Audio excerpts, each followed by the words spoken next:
हमारे मंदिर हमारी संस्कृति में आपका एक बार पुनः स्वागत है। आप सबको मौनी अमावस्या 2025 की शुभकामनाएं। शास्त्रों में मौनी अमावस्या का विशेष महत्व है। इस अमावस्या के दिन स्नान और दान का बहुत ही महत्व होता है।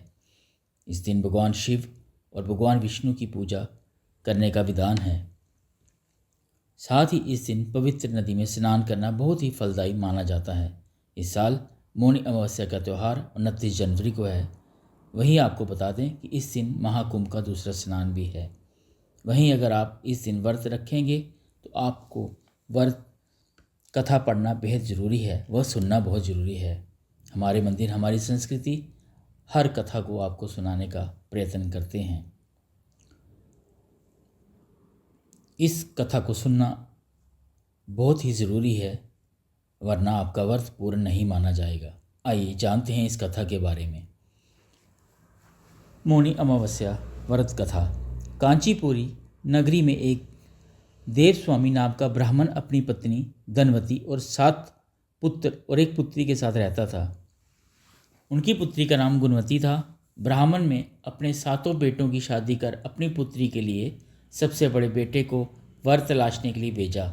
इसी दौरान किसी पंडित ने उनकी पुत्री की जन्म कुंडली देखी और उसके बारे में ऐसी बात बताई जिनको सुनकर सब चौंक गए। पंडित जी ने बताया कि देवस्वामी की कुंडली में एक दोष है जिसके कारण पुत्री विधवा हो जाएगी।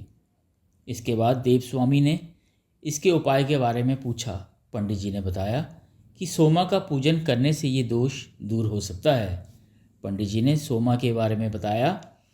देवस्वामी ने इसके उपाय के बारे में पूछा। पंडित जी ने बताया कि सोमा का पूजन करने से ये दोष दूर हो सकता है। पंडित जी ने सोमा के बारे में बताया कि वह एक दोबिन है और सिंहल द्वीप में रहती है, उसे जैसे तैसे प्रसन्न करके यहाँ ले आओ।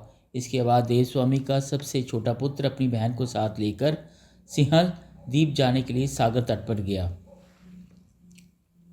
दोनों सागर पार करने की चिंता कर एक पेड़ के नीचे बैठ गए।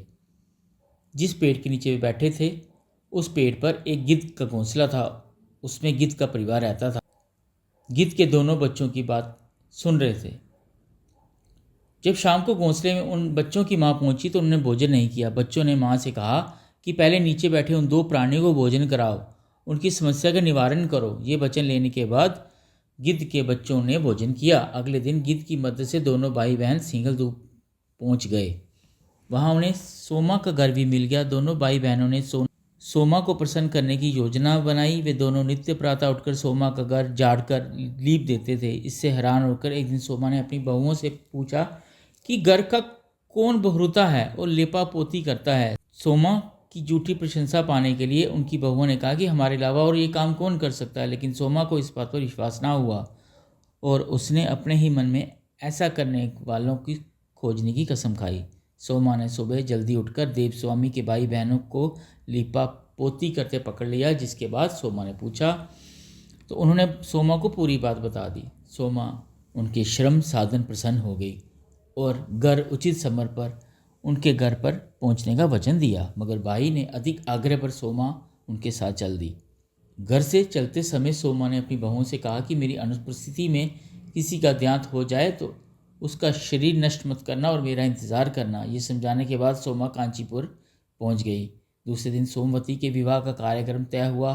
शपथपति होते ही उसका पति मर गया। सोमा ने तुरंत अपने संचित पुण्यों का फल गुणवती को प्रदान किया। इसके बाद गुणवती ने भगवान विष्णु की पूजा कर पीपल पेड़ की 108 परिक्रमाएं की, जिसके बाद गुणवती का पति जीवित हो उठा।